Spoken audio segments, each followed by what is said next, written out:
Том, пожилой, но крепкий мужчина с седой бородой, всегда гордился своей выносливостью. Каждый год он уходил в горы, чтобы побыть наедине с природой, отвлечься от шума большого города. В этот раз он выбрал отдаленный уголок скалистых гор, покрытых снегом. Погода, однако, сыграла с ним злую шутку. К полудню небо затянуло, небо до этого ясное превратилось в свинцовую завесу. Налетел шкваристый ветер, принесший с собой резкое похолодание. Том, спеша вернуться к своей хижине, оступился на обледеневшей тропе. Раздался резкий хруст. Невыносимая боль пронзила лодыжку. «Черт!» — прохрипел он, пытаясь подняться. Нога подвернулась под ним. Он упал в сугроб. Холод мгновенно пробрал до костей. Начиналась метель. Снежинки, огромные и пушистые, начали кружиться в воздухе, быстро превращаясь в плотную завесу, которая скрывала видимость. Том попытался ползти, но каждая попытка вызывала приступ острой боли. Отчаяние охватило его.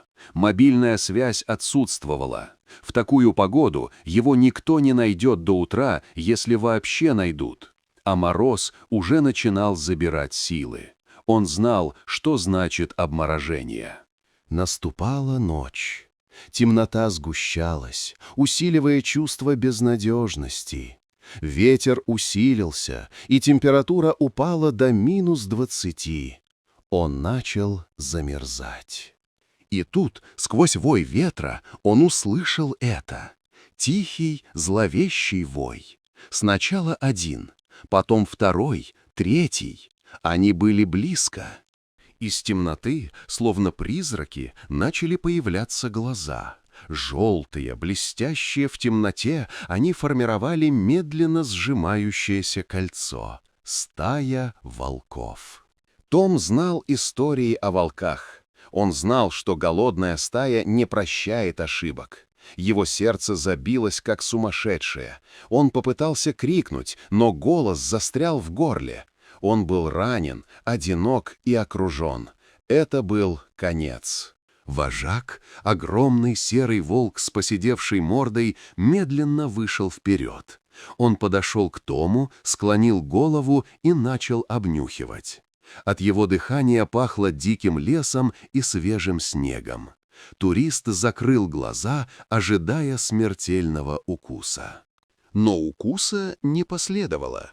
Вожак закончил обнюхивать и, к полному изумлению Тома, медленно улегся рядом с ним, прижавшись боком. Затем то же самое сделали другие волки. Один за другим они ложились вокруг мужчины, образуя плотное живое кольцо. Они не смотрели на него, как на добычу, они смотрели на него, как на одного из своих.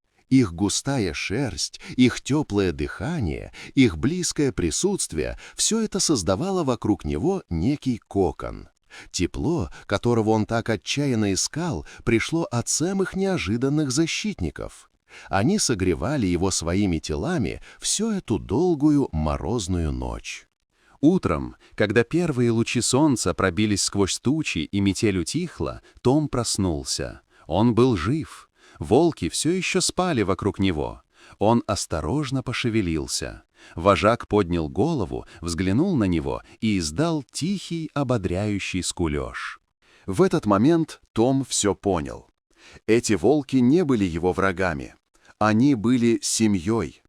Он был старым, немощным, потерянным, и они, по своему волчьему инстинкту, просто приняли его за одного из своих, за того, кого нужно защитить и согреть. Слезы навернулись на его глаза. Когда Том, с трудом опираясь на посох, начал хромать по заснеженной тропе, волки не напали. Они шли за ним. Они провожали его до самого края леса. А затем, когда он вышел к знакомой тропе, остановились и исчезли в деревьях, оставив его одного. Том никогда не забудет тех, кто спас его той морозной ночью.